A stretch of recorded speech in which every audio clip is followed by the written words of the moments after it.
आज मैं जो वीडियो बनाने जा रहा हूँ इस पर मेन इसका है कि अंटार्कटिका क्या है कि बहुत लोगों को परिचय भी नहीं है या बहुत लोग तो सुने हैं अंटार्कटिका, लेकिन आज स्टूडेंट तो सब सुनते हैं, जानते हैं अंटार्कटिका क्या है।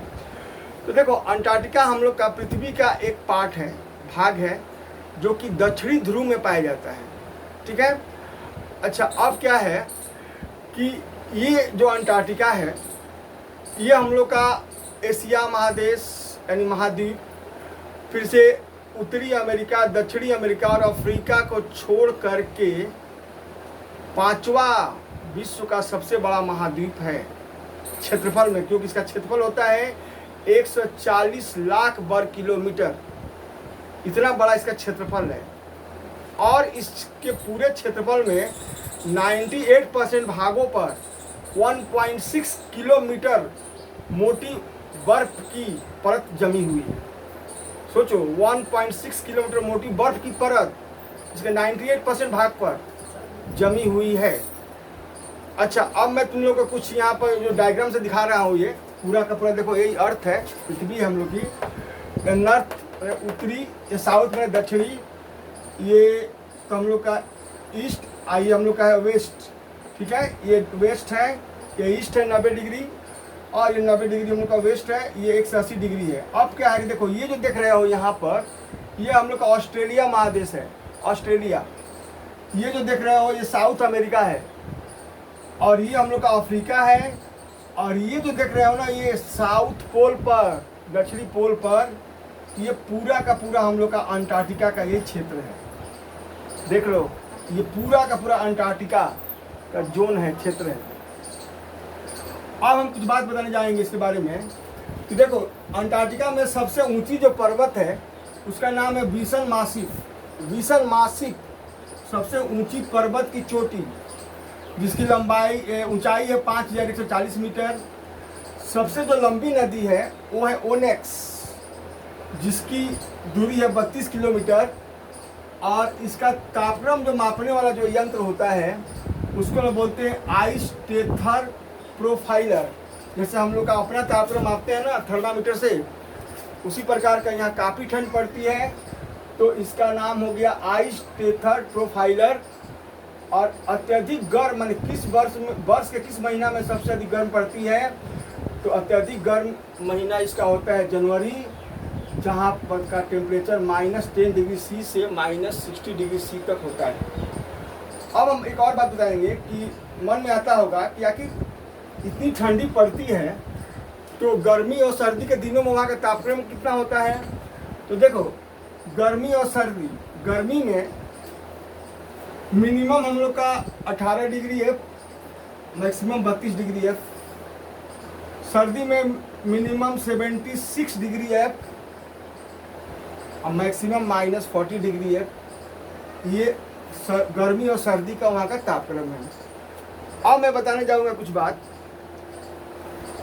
कि इसका खोज, तो देखो इसका खोज सन 1820 ईस्वी में रूसी अभियानकर्ता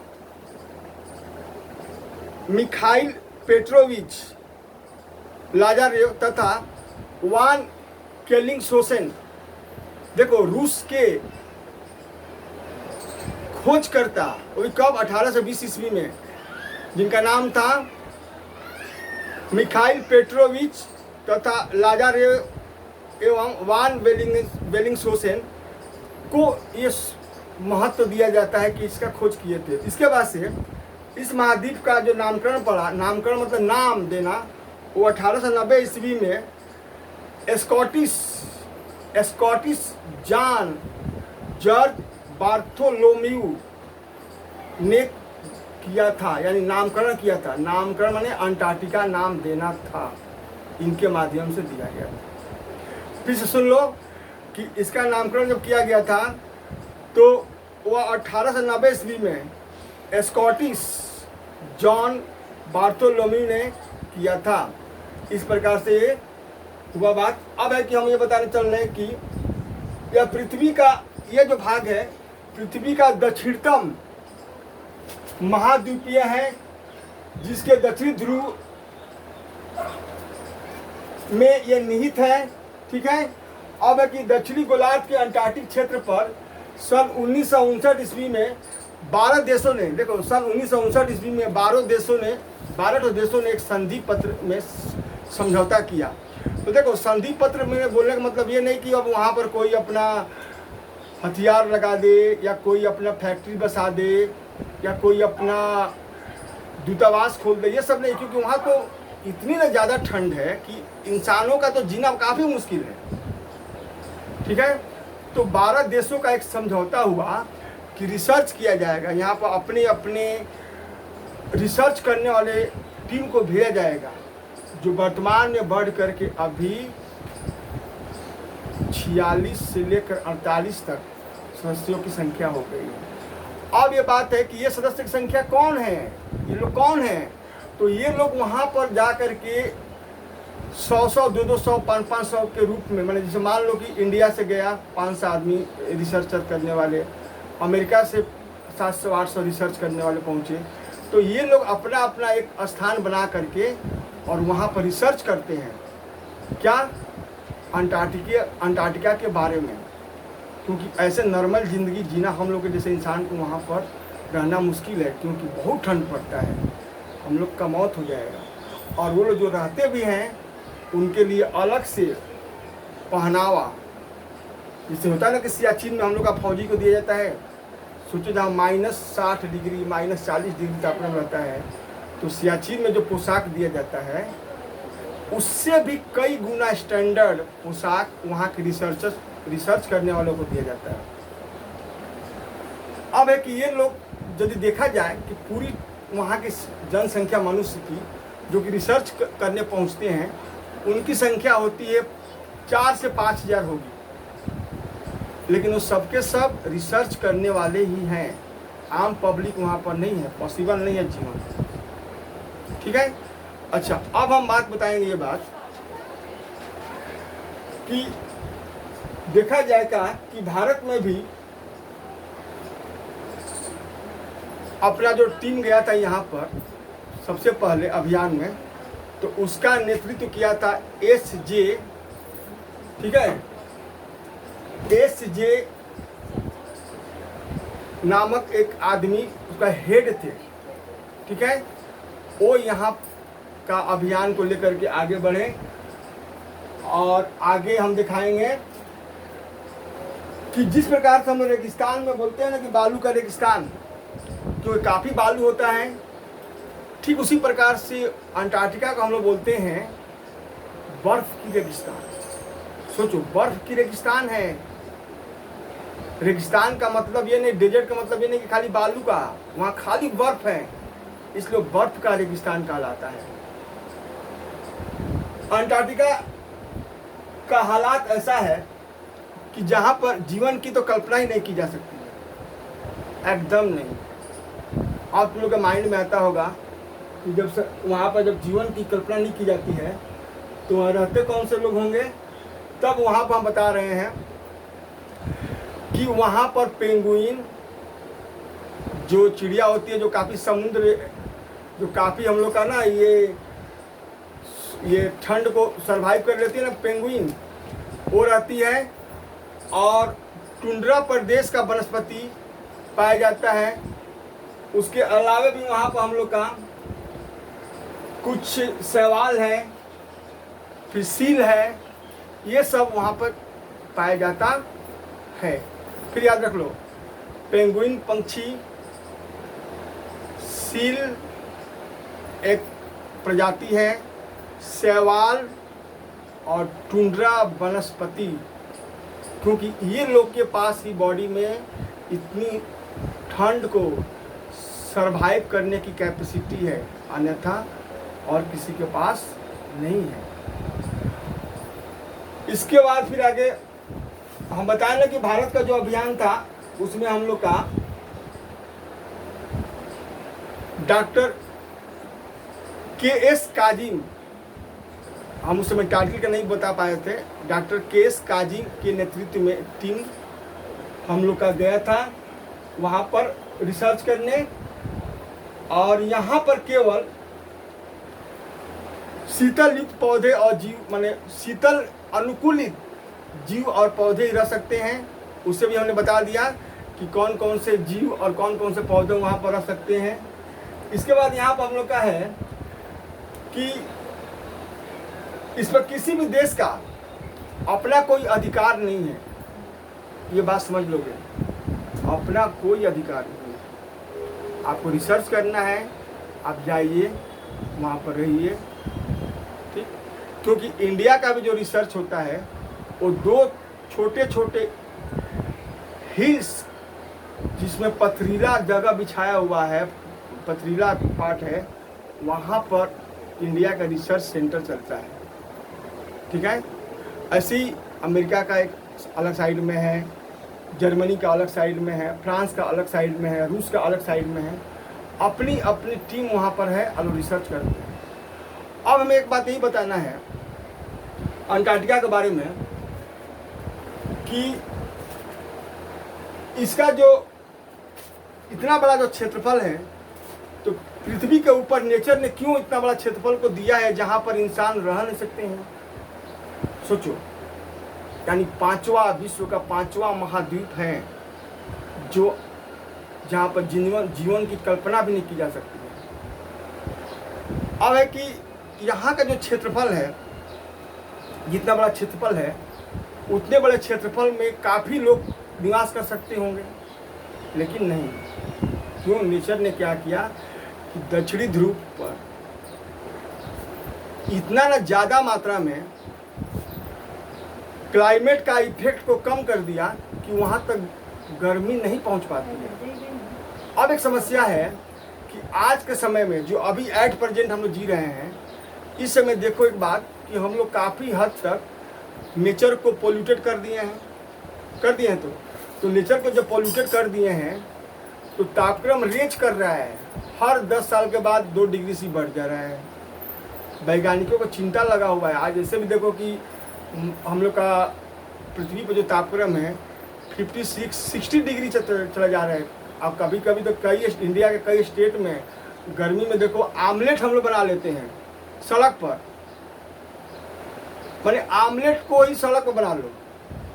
तेलंगाना में 2-4 साल पहले की घटना है, 2 साल पहले की, तेलंगाना में सड़क पर अंडा बन रहा था, आमलेट। अरे भाई सब क्या है? ये सब तो हम लोग खुद के ही मतलब दोषी है ना, नेचर को तो हम लोग खुद के दोष दिए हैं। आमलेट जो बनता है घरों में चूल्हा पर, वो बन जा रहा है सड़क पर, इतनी तापक्रम है। तो इसका मेन कारण क्या है? हम इंसानी हैं। अब एक बात सोचो कि अब ये अंटार्कटिका तो माँ बता दिया कि रहने योग्य नहीं है।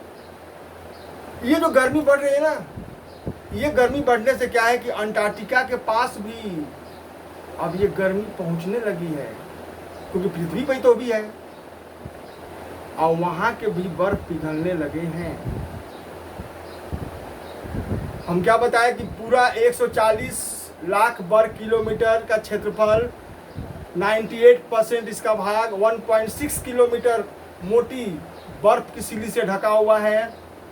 और जब वहाँ टेम्परेचर पहुँचेगा तो सबके सब बर्फ पिघलना स्टार्ट करेंगे, और शुरू भी हो चुके हैं, पिघलना स्टार्ट हो गया है। जब ये पिघलेंगे तो कहाँ आएंगे? जो बाकी का जो महादेश है उन्हीं में ना आएंगे। जैसे हम लोग का जो सागर है, प्रशांत महासागर, लाल महासागर, हिंद महासागर है ना, सब इसी में ना आएंगे। तो ये जब पानी का जब दबाव बढ़ेगा तो महासागर का भी दबाव बढ़ेगा, और उनका जब बढ़ेगा तो समुद्र का भी लेवल बढ़ेगा। समुद्र का जब लेवल बढ़ेगा तो नदियों की भी लेवल बढ़ेगी, ठीक है।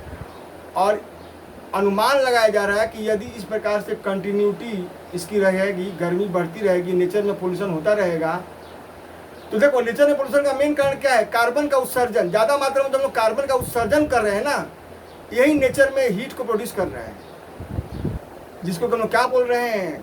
तो बोल रहे हैं ग्लोबल वार्मिंग। ग्लोबल वार्मिंग बोलते हैं, यानी वैश्विक उष्णता, विश्व में जो गर्मी बढ़ रहा है। तो जब उनके लेवल बढ़ेंगे तो बहुत से जो शहर समुद्र के किनारे बसे हैं, जो नदी के किनारे बसे हैं, वो 50 से 60 साल के अंदर जलमग्न यानी डूब जाएंगे। क्यों नहीं डूबेगा भाई, वो तो समुद्र के किनारे बसा है। इतनी मोटी इतनी एरिया की जो बर्फ पिघलेगी, तो बर्फ पिघल कर तो पानी ही तो बनेगी। अब पानी बनेगी तो पानी का ऑटोमेटिक रास्ता तैयार हो जाता है। तो यही बताया जा रहा है कि ग्लोबल वार्मिंग से भी खतरा है हम लोग को आने वाला समय में। शायद 50-60 साल के बाद से और भी हम लोग का एरिया, ऐसे ही हम लोग का 75% जल है और 25% लैंड है, ज़मीन है रहने के लिए खेती योग्य, तो ये भी घटेगा, जिसको कि ग्लोबल वार्मिंग कहा जा रहा है। याद रखोगे, ग्लोबल वार्मिंग कैसे बच्चों को पढ़ना भी है। अब हम इसमें ये बताएंगे एक और बात कि ग्लोबल वार्मिंग को यदि रोकने का तो उपाय काफ़ी प्रयास किया जा रहा है वैज्ञानिकों के द्वारा, किसे कंट्रोल किया जाए, लेकिन कंट्रोल होगा कैसे, सोचो। इसका तो पहले ये समझ लो कि मेन क्या है कार्बन के उत्सर्जन में। तो कल कारखाने, वाहनों, ठीक है, से जो CO2 निकलते हैं ना, ईंधन जलकर, यही कार्बन है। और ये क्या है कि वायुमंडल में जा कर के इनकी मात्रा इतनी ज़्यादा बढ़ जा रही है कि वायुमंडल में जा कर के ये कई तरह के विषैले गैस में चेंज हो जाते हैं। और चेंज होने से क्या होता है कि टेम्परेचर जो होता है वायुमंडल का उसको बढ़ा देते हैं। ऐसे ही कार्बन डाइऑक्साइड CO2, ठीक। तो इसे यदि फ्यूचर में नहीं रोका गया तो हम बताएं ना कि 50-60 साल में बहुत से हम लोग का आबादी बस्ती डूब जाएगा या यहाँ से भागना पड़ेगा। अच्छे से शहर, जैसे देखो टेम्स नदी के किनारे लंदन शहर बसा है, हम लोग का हुगली नदी के किनारे कलकत्ता और हावड़ा शहर बसा है, हम लोग का मुंबई समुद्र के किनारे बसा है। ऐसे करके तमाम वर्ल्ड में कई शहर महानगर बसे हुए हैं जो कि विलुप्त हो जाएंगे कुछ वर्षों के बाद, 50 से 60 वर्षों के बाद ये विलुप्त की कगार पर आ जाएंगे। अब है कि इसको रोकने का तो भाई उपाय हम कई बार बता चुके हैं ना कि माने कि कैसे किया जा सकता है। देखो इसका मेन उपाय है रोकने का, तो अत्यधिक से अत्यधिक पेड़ पौधा लगाया जाए। नंबर 2, अत्यधिक से अत्यधिक CNG, LPG और बैटरी वाले गाड़ी चलाने के लिए गवर्नमेंट को प्रोत्साहन देना चाहिए। और कहीं कहीं तो चलती भी है ये सब CNG से बस, दिल्ली में चलती है, हावड़ा कलकत्ता में भी LPG से टेम्पो चलने लगे हैं। और बैटरी की गाड़ियाँ भी सुन रहे हैं कि हम लोग के देश में तैयार होने लगी है। ऐसा विश्व में करना होगा, नहीं तो बहुत ही भयानक स्थिति होगा आने वाले कुछ वर्षों के। अच्छा, अब हम एक और बात बताएंगे कि जैसे कि नॉर्मल हम लोग का जो देश में ठंड आता है, कहीं भी देखो 6 डिग्री C, बाप रे बाप ठिठुरना शुरू, कंबल लाओ तो ये लाओ वो लाओ, यानी 6 डिग्री C तापक्रम मतलब हम लोग के लिए क्या है, काल है। इससे तो काल है ना, ससुरा तो काल आ गया ना। बड़े कंबल खरीदो, ये खरीदो वो खरीदो, इसी में जो बेचारा गरीब आदमी है वो ठिठुर रहा है, चिड़िया ठिठुर रही है। लेकिन जहाँ के इतने तापक्रम है, प्राकृतिक में जो चेंजिंग हो रहा है, छेड़खानी जो हो रही है, तो देखने को हमको मिल रहा है कि सर्दी के दिनों में जैसे जर्मनी, फ्रांस, सब के सब बर्फ से ही ढक जा रहा है। और जहाँ पर कभी बारिश नहीं हुई है वहाँ ओला का वृष्टि हो रहा है, ओला वृष्टि हो रहा है। यानी क्या, नेचर एकदम चेंज करता जा रहा है। इसका देन कौन है? हम लोग, हम जैसे लोग हैं, यानी हम भी हैं इसमें, पूरा पब्लिक ही है। लगभग 800 जो अरब आबादी है वर्ल्ड की, सबकी सब इसमें भागीदार माने जाएंगे। एक और बात देखो, जितने भी विकसित देश है ना, विकसित देश जो ज़्यादा थोड़ा अपने आप को थोड़ा एडवांस समझते हैं लोग कि हम एडवांस हैं, ये हैं वो है, तो मालूम चली गया कोरोना में कितना एडवांस ही है। जैसे देख लो ब्राज़ील को तो खैर छोड़ो, इटली को देख लो, अमेरिका को देख लो, सब एडवांस गिरी छूट गया ना। जैसे हम लोग का मोहल्ला में कोई मान लो दादा मस्तान होता है, तो एक ऐसा समय आता है ना कि उसका अवस्था खराब हो जाता है, तो हम लोग खुद बोलते हैं ना बहुत दादागिरी करता था। दादागिरी नहीं चलेगा, नेचर है, नेचर, गॉड है, ये ये किसी इसके सामने सब की सब साइंस भी फेल है, मन का घमंड फेल है। तो महाशक्ति जो हम बताएं कि महाशक्ति वाले जो देश हैं जो ज़्यादा शक्तिशाली, वो कमज़ोर देशों को बोलते हैं कि तुम ज़्यादा CO2 उत्पन्न कर रहे हैं। अरे भाई वो लोग कहाँ क्यों ज़्यादा CO2 उत्पन्न करेंगे? तुम्हारे पास ज़्यादातर लोग अरबों लोग हैं, अरबपति लोग हैं, वो ज़्यादा गाड़ी पर घूमने वाले हैं, महंगी महंगी कारें खरीदेंगे, हर घरों में ससुरा वो AC रहेगा, फ्रिज रहेगा। उससे भी तो हम लोग का जो CFC गैस निकलता है, कार्बन क्लोरोफ्लोरो गैस। लेकिन अभी भी हम लोग का इंडिया में कितने लोगों के पास AC है?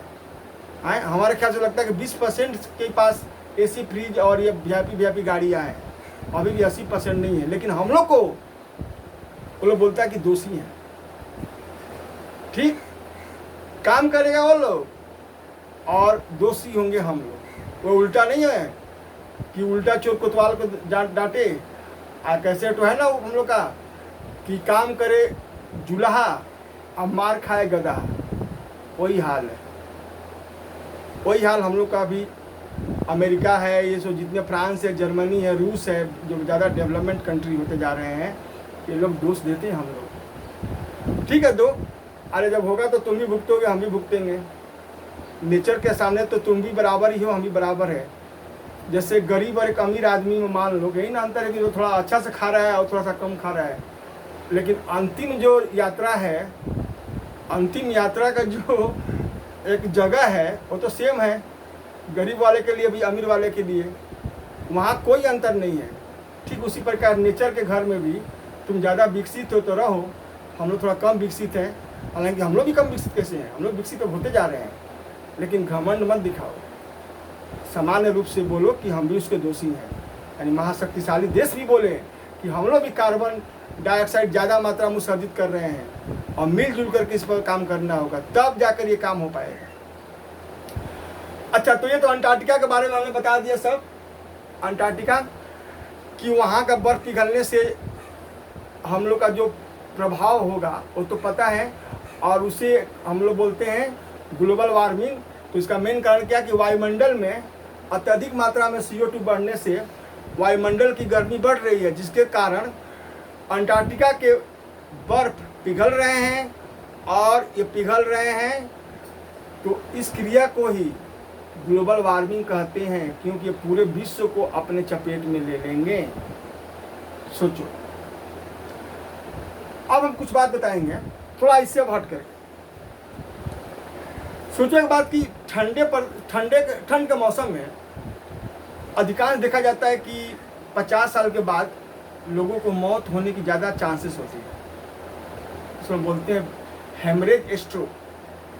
जानते क्यों? क्योंकि ठंड के दिनों में होता क्या है कि पसीना नहीं निकलता है। पसीना नहीं निकलने से क्या होता है कि हम लोग की जो रक्त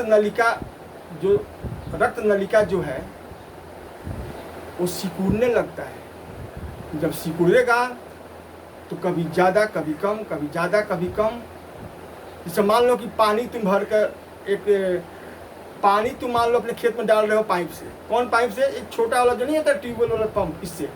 आप कभी दाब रहे हो, कभी छोड़ रहे हो, कभी दाब रहे हो, कभी छोड़ रहे हो, तो क्या हो रहा है? कभी ज़्यादा जा रहा है, कभी कम जा रहा है। वैसे ही जब सिकुड़ता है ना, तो हम लोग का हार्ट पर क्या होता है कि कभी प्रेशर ज़्यादा कभी कम, कभी ज़्यादा कभी कम पड़ता है।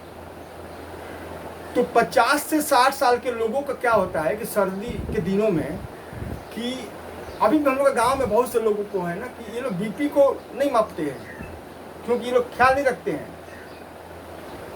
ऐसे टेंशन भी रहती है कई तरह का लोगों का, कभी बेटा का टेंशन, कभी आमदनी का टेंशन, कभी खेती का टेंशन, कभी गाय गोरू का टेंशन।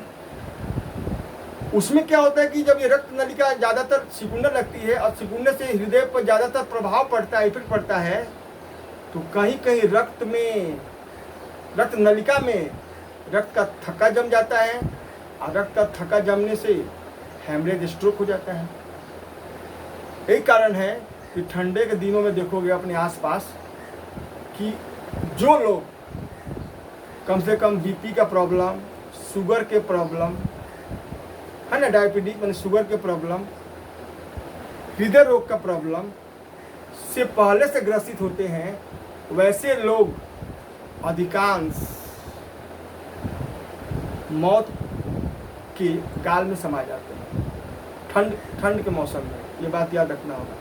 इसलिए जो लोग भी ब्लड प्रेशर का दवा खाते हों, हाई ब्लड प्रेशर का या लो ब्लड प्रेशर का, अन्यथा जिनका डायबिटीज हो, जिनका हार्ट का प्रॉब्लम हो, वो ठंड के समय हमेशा जैसी ठंड शुरू हो जाए पूरा का पूरा फोकस अपने मेडिसिन और डॉक्टर के कंसल्टेशन पर आ जानी चाहिए। नहीं तो ठंड हम लोग के लिए खतरनाक होता है। तो इतना ही ठंड हम लोग के लिए खतरनाक है, तो अब जो पहुंचेगा यहाँ अंटार्कटिका में उसका क्या हाल होगा बोलो। सोचो, यहाँ पर यह अवस्था है। जैसे कश्मीर में ही देख लो कि वहाँ दूध तुरंत ससुरा पर क्या होता है, जम करके बर्फ बन जाता है, पानी बर्फ बन जाता है। लोग निकलते हैं घर से बाहर काम में तो अंगीठी लेकर यहाँ पर लटका लेते हैं, ऐसे करते रहते हैं, ऐसे हाथ नहीं काम करता है। तो वहाँ पर क्या अवस्था होती होगी। इसीलिए तो हम लोग तो वहाँ रह नहीं पाएंगे, और जो रहते हैं हम बताएं ना, उसके लिए अलग व्यवस्था है। तो ये बात आज समझ में आया होगा कि अंटार्कटिका क्या है, और जो मेन जो बात हमने बताया है इसका मेन समझ में आना चाहिए, क्योंकि ये पूछता भी है, ध्यान से समझोगे। सबसे ऊंची पर्वत चोटी जो बताए हमने, सबसे लंबी नदी बताए, वहाँ की तापक्रम मापने वाला जो हम एक उपकरण बताए हैं, अत्यधिक किस महीना में गर्मी पड़ती है, सर्दी और गर्मी का टेम्परेचर बताए हैं। उसके अलावा इसका खोज किसने किया बताए हैं, और हमने ये भी बताया है कि यहाँ पर जीवन की संभावना की कल्पना भी नहीं की जा सकती है। उसके बाद हमने भी बताया कि 140 लाख वर्ग किलोमीटर का एरिया है, और विश्व का ये 5वां सबसे बड़ा महाद्वीप है जहाँ पर जीवन संभव नहीं है। ठीक, तो ये वीडियो यदि पसंद आया हो तो लाइक करना, शेयर करना, सब्सक्राइब करना और कमेंट करना, और अपना ख्याल रखना होगा। और फिर हम लोग नेक्स्ट वीडियो में मिलेंगे। तब तक के लिए धन्यवाद।